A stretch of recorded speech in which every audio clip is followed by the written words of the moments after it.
So it's a pleasure to receive here Daniel. Daniel is an old friend as well. Daniel did his undergraduation here in Brasilia and his master, and is doing his PhD in Campinas, being advised by San Martin. So he will talk about invariant quaternionic structures on the maximal flag on SL and H. So can I share my screen? yes, you can share your screen. Thank you.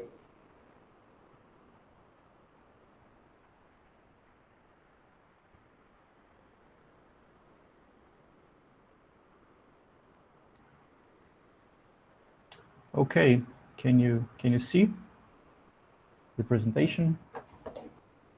Yes, it's okay. fine. Let's begin. So then, well, it's an immense pleasure to be here and showing to you guys what I've been doing in the last years. Today I'll be talking about invariant quaternionic structures on the maximal flag manifold of SL and H. Actually, I could use a more appropriate title because all of what I'll be doing today is going to be on the projective quaternionic space, the projective quaternionic line, which is the simplest example of a maximal flag manifold of this type. Okay, so the order of the topics is the introduction to what the problem is that I want to investigate, the example itself, and some of the techniques involved. I won't be talking in general, but I promise to you that all of the ingredients of the general theory will be present here in this example. The advantage is that I don't have to talk about Chern-Weil theory explicitly in the projective quaternionic space. So let's begin by defining what is a quaternionic structure on M. On an M here is a smooth manifold of real dimension for n. Okay, and we are going to define, I think the most geometric definition is when we see it as a quaternionic structure, is when we see it as a subbundle Q, okay, a subbundle Q of the endomorphism bundle, which is a vector bundle, and each of the fibers of this vector bundle is isomorphic to the quaternion algebra. Let me do something first. Okay. So locally, this means that we can always find a pair of complex structures that satisfies these relationships, of course, and they also are anti-commutative, and this gives rise to the quaternion structure on the tangent bundle. Okay. Well, since we'll be dealing with maximal flag manifolds, we can specify our case when M is actually a homogeneous manifold.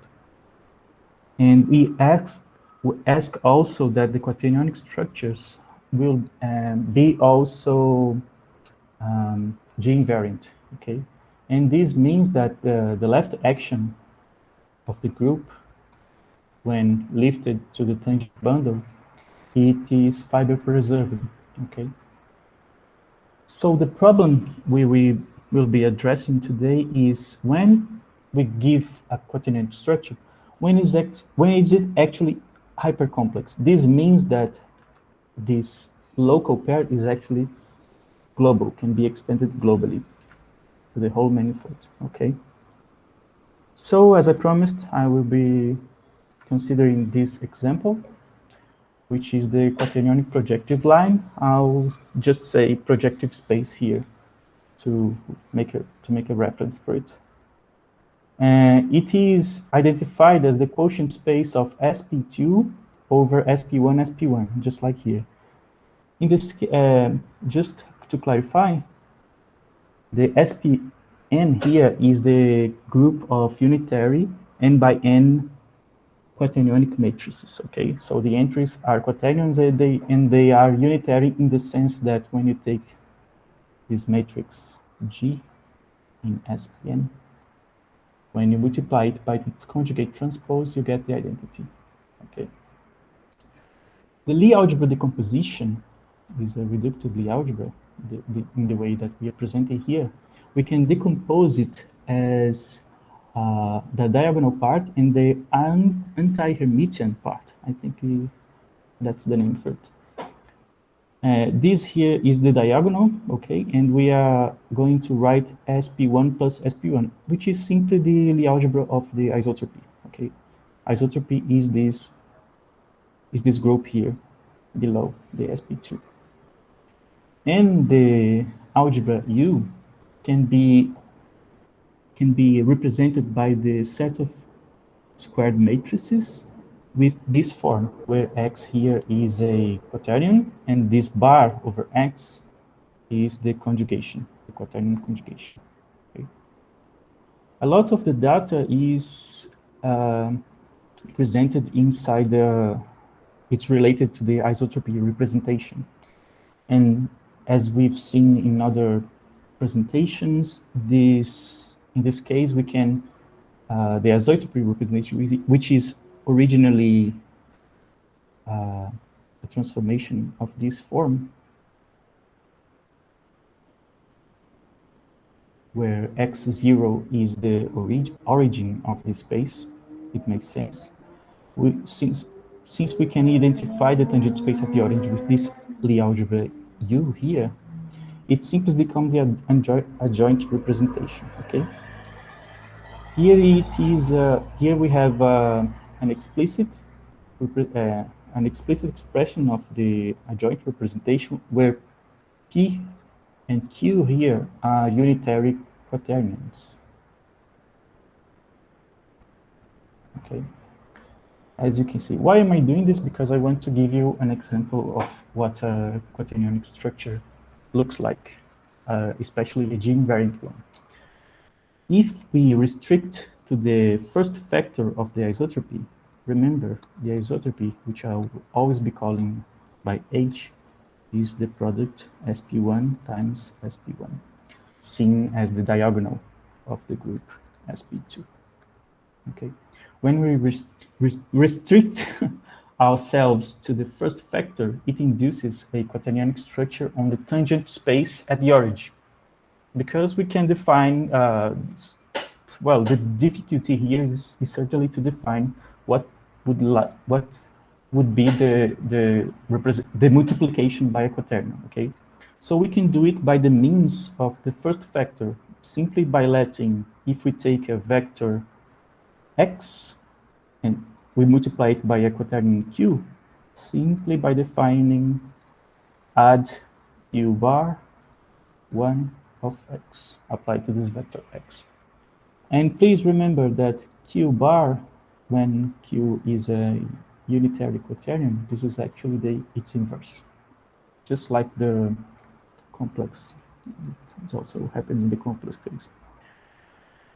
And another factor here is that when we have this H1 group is actually a normal subgroup of the isotropy, and therefore we can translate this quaternionic structure on the tangent space at the origin to the whole manifold. Therefore, what we have now is a quaternionic structure invariant by G, and our question then becomes, can we find, looking at it as a sum bundle Q of the endomorphism bundle Tm, can we find a pair of sections, of global sections that forms that kind of quaternionic pair that I defined here? Well, let's see. For that to be the case, we are going to take a look at what this question means in the language of G structures, okay? So our problem is we are given a Q, the quaternionic structure, and we are wondering when is Q trivial, right? If we have a pair if we have a pair of those structures, then we can define K actually as the product of IJ, and we can find the right. This is a vector bundle. When you just find a set of a linearly independent set of sections of this bundle. So what we are wondering is when is Q trivial, okay? Given a quaternionic structure this way, in the language of G structures, it is equivalent to say that there is a principal bundle P, which is a reduction of the frame bundle of N, okay? And the reduction of the structure group is actually to GLN SP1. Here, GLN it represents the set of H linear transformations in SP1, the multiplication by quaternions, okay? And this Q here is trivial if and only if there is a even further reduction P prime to the GLNH subgroup, okay? Okay. And so just a few results in the general theory of principal bundles. And when we have a principal bundle, we naturally have a associated bundle P, which is given like this. Okay, I forgot the name of this. Here, G calligraphic is a temporary notation for GLN times SP1, and H calligraphic is a temporary notation for SP1. No, GLN. Okay. And a general result asserts that this bundle here is actually isomorphic to P over H. It's a quotient. A certain theorem asserts that the P is reducible to the group GLN, which is what we want to know, if and only if this associated bundle E admits a global section. Okay. But in our case, this bundle E is actually another principal bundle over the base manifold with structure group SP1. So a principal bundle admits a global section if and only if E is trivial. Okay, trivial. Now, what I want to do is to use the theory of characteristic classes to attack this problem. And if I can find a characteristic class X of E that is not 0, then this vector bundle E won't be trivial, and therefore, which is the subject of the next page, and therefore we can relate, basically, if we find a non-zero characteristic class of E, it will imply the non-triviality of E, which in turn will imply the non-reductibility of the vector P, which in turn will imply the non-triviality of the quaternionic structure. Therefore, it won't be hypercomplex, okay? So our mission from now is to find this non-zero characteristic class for the vector bundle E. But, as I said before, the vector bundle P is a quotient, which can be quite complicated. So we need to relate the characteristic classes of this new vector bundle E with the characteristic classes of more friendly principal bundles, okay? Quick notes about the Chern value theory. Just a few of the ingredients necessary. SP1 is actually the Lie algebra of the group SP1, which is isomorphic to this three-dimensional sphere. So this guy here is actually the imaginary part of the quaternion algebra, which is basically R3, okay? We will denote by kappa, the Greek letter kappa, the Euclidean inner product on this vector space. And we will say that kappa 1 and kappa 2, remember, this is the Lie algebra of the isotropy, which consists of two factors of SP1. And we are going to denote the kappa 1, the inner product on the first factor, and kappa 2 on the second. Okay. And in general, when we are given a principal bundle, we can try to and find some curvature 2 form, which is an important differential form on the group G, which take values on the Lie algebra of the structure group. In our case, it is the H Lie algebra. Okay. I'm not giving any more details on this curvature 2 form because it won't matter today. Okay. The point is that with these inner products and this curvature 2 form, we can construct, by the Schoenweier homomorphism, new forms now on the base manifold that are closed. These are closed 4 forms. And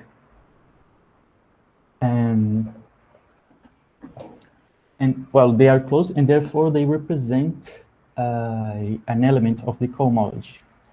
A previous result that me, Professor Samartin, and Professor Lucas have developed is that here is a simplified version to this example, is that these forms here are related, they differ by a sign, and they are actually a multiple of the volume form, which in this case is a left invariant form, and therefore provides a generator of the cohomology.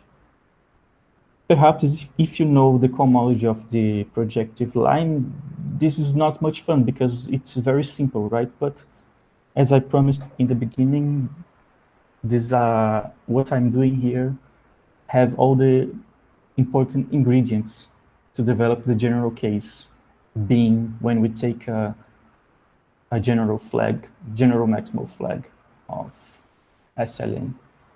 Okay. So,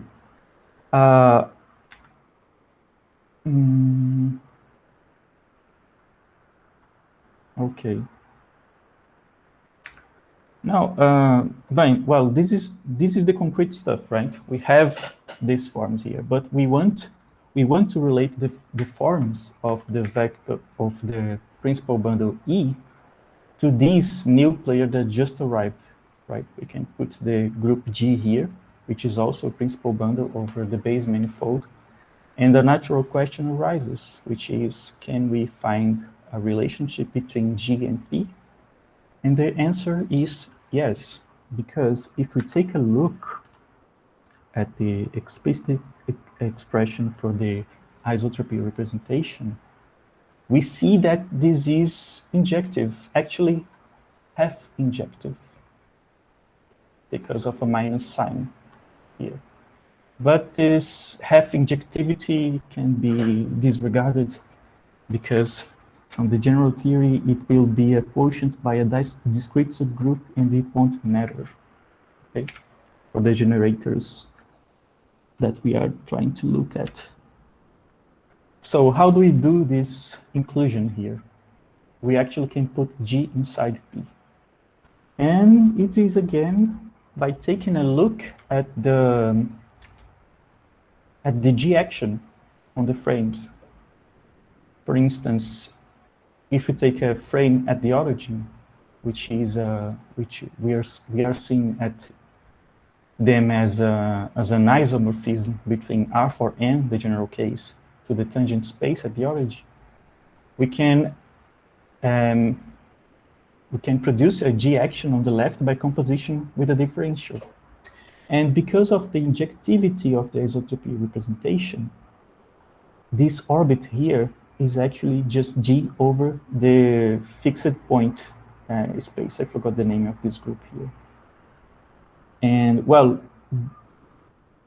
it should be actually plus or minus 1 because of that half injectivity I talked to you about before. But just to simplify notation, I will ignore that for now. Okay. Therefore, we are actually putting D inside the frame bundle.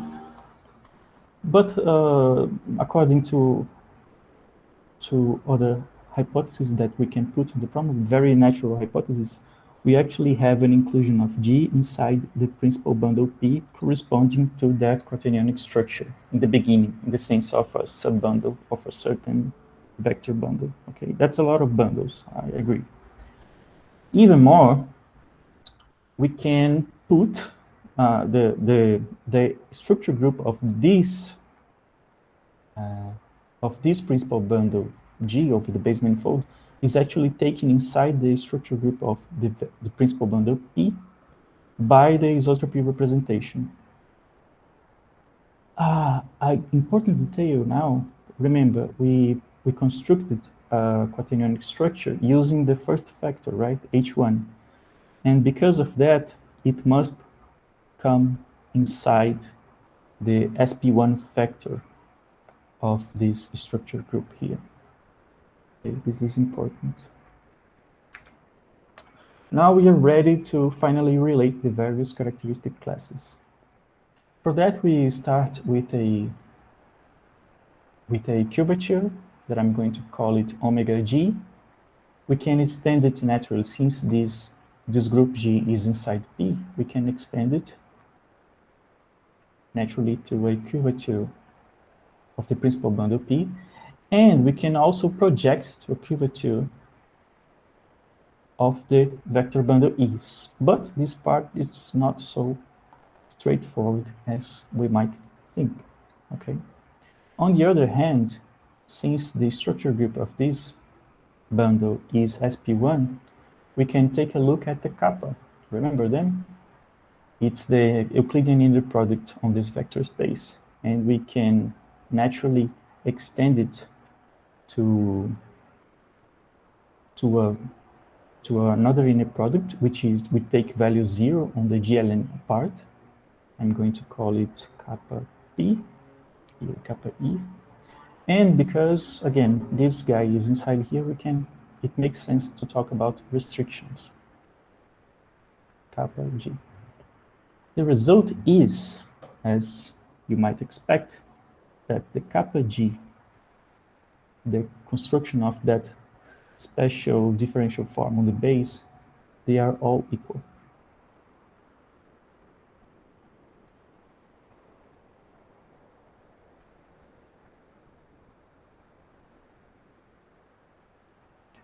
Even more so, because of the construction that I made of this little detail here, this restriction here is actually kappa 1. So, as we've seen in that previous result, that simplified result, where is it? Here, these are non-zero forms, they are the volume forms. So, this last form here is actually non-zero. So, remember, we were trying to find if we're looking if we could find a characteristic class of the vector bundle E that is not zero, which we just found.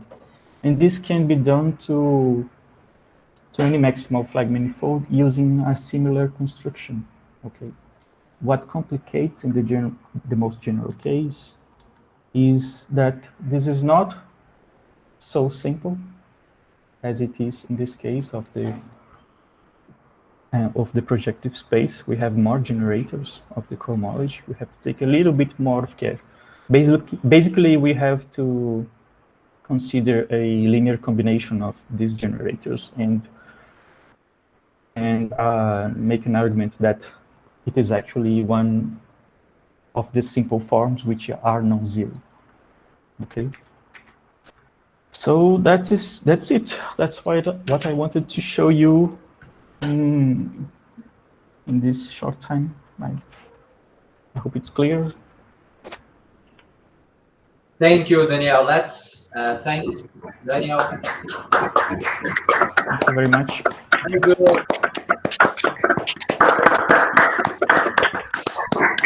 So, thank you. We have 5 minutes to questions and comments? Please, any questions?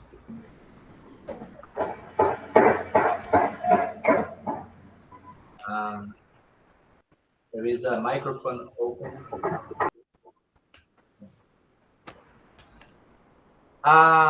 Daniel, Yes. You mentioned that the general result, you need to replace that relation and that generators, those generators, the combination of generators. Can you explain a little bit more? Yes. In the general case, what we have is that we will have more kappas, correct? Because there will appear more factors on the isotropy. So what we have proven in the past is that this set of all kappas, they are a set of generator for the cohomology. Okay.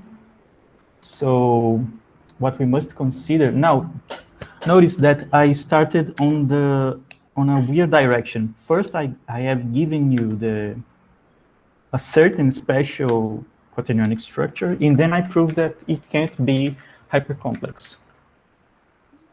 The general result is that for any quaternionic structure, which is G-invariant on the flag manifold of SLNH, that is not the case. There is no case when this quaternionic structure is also hypercomplex, okay? So what we must have here is the caution when we consider this, is a certain caution when we consider this restriction here, because this kappa G here actually won't be necessarily one of the kappas, okay? It will be a combination, a certain combination of these kappa R's here, J's that I'm defining over here. And we must argue that actually almost all of them are zero, almost all of the IJ are zero, and therefore it will form a non-zero form because it won't be in the kernel of the homomorphism of the Chern-Weil, which associates a form to a differential form in the base that is closed.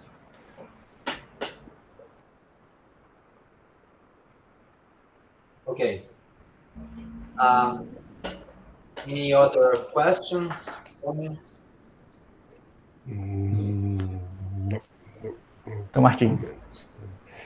No. No, I'm fine. Do you expect if you try, Daniel, to generalize this for the partial flag manifolds, do you expect to find some hypercomplex structure, or this indicates that there is no such thing? Perhaps I have given some thought to it, actually. Perhaps when we consider isotropy of the type